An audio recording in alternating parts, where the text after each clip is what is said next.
خوارزم کا علاقہ اس وقت سے ایک علیحدہ ریاست شمار ہوتا آیا ہے جب شاہ فارس بہرام گور کے ایک رشتہ دار نے اس پر قبضہ جما لیا تھا۔ زمانہ قدیم سے ہی خوارزم کے ہر حکمران کو خوارزم شاہ کہا جاتا تھا۔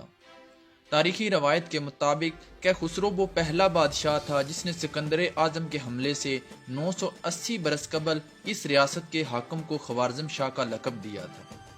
اس روایت سے اندازہ لگایا جا سکتا ہے کہ خوارزم کا تمدن کس قدر قدیم تھا۔ دلچسپ بات یہ ہے کہ خوارزم شاہ کے لقب کا رواج اس علاقے کے اسلامی دور میں بھی یہاں کے آخری تاجدار سلطان جلال الدین خوارزم شاہ کے زمانے تک باقی رہا۔ غالباً تاریخ اسلام میں یہ واحد مثال ہے کہ اسلام سے پہلے دور کا لقب اسلامی عہد کے حکمرانوں میں بھی اسی طرح رائج رہا۔ خوارزم میں مسلمانوں کی فوج کشی سب سے پہلے خلیفہ ولید بن عبد الملک کے زمانہ خلافت میں ہوئی۔ 93 ہجری بمطابق 712 عیسوی میں خلیفہ کے حکم سے فاتح ترکستان قتیبہ بن مسلم نے یہاں کا رخ کیا۔ اس وقت کا خوارزم شاہ برائے نام حکمران تھا۔ اس کا بھائی خرزاد ریاست کے سیاہ و سپید کا مالک تھا۔ خوارزم شاہ اس صورتحال سے نہایت پریشان تھا، لہذا قتیبہ بن مسلم کو اس نے اپنے لیے نیک افعال سمجھا اور ان سے اس شرط پر مصالحت کر لی کہ وہ اسے خرزاد کی زیادتیوں سے نجات دلائیں۔ قتیبہ بن مسلم نے اس شرط کو منظور کر لیا اور یوں سر زمین خوارزم بغیر کسی کشت و خون کے اسلامی پرچم کے زیر تلے آ گئی۔ یہاں کے باشندوں نے جوک در جوک اسلام قبول کیا اور بہت جلد یہ پورا خطہ اسلام کے نور سے جگمگانے لگا۔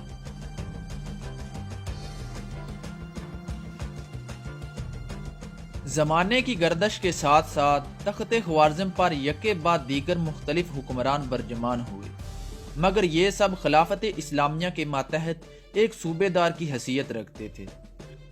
تاہم ایک عرصے کے بعد جب عباسی خلفاء کی شوکت کو گہن لگا تو یہاں کے حکمران خلافت کی کفش برادری سے آزاد ہو گئے۔ ان خود مختار حکمرانوں کا پہلا دور 340 ہجری بمطابق 951 عیسوی میں ابو سعید احمد خوارزم شاہ سے لے کر 408 ہجری بمطابق 1017 میں ابو الخارس خوارزم شاہ تک رہا۔ دوسرا دور 408 ہجری بمطابق 1017 عیسوی میں التون تاش خوارزم شاہ سے شروع ہو کر 429 ہجری بمطابق 1037 عیسوی میں ماں ملک شاہ کے دور تک رہا۔ اس کے بعد تیسرے دور میں اس خطے کے زمام اقتدار اس خاندان کے ہاتھ میں آئی جس کی ابتدا انوشتگین خوارزم شاہ سے اور انتہا سلطان جلال الدین خوارزم شاہ پر ہوئی۔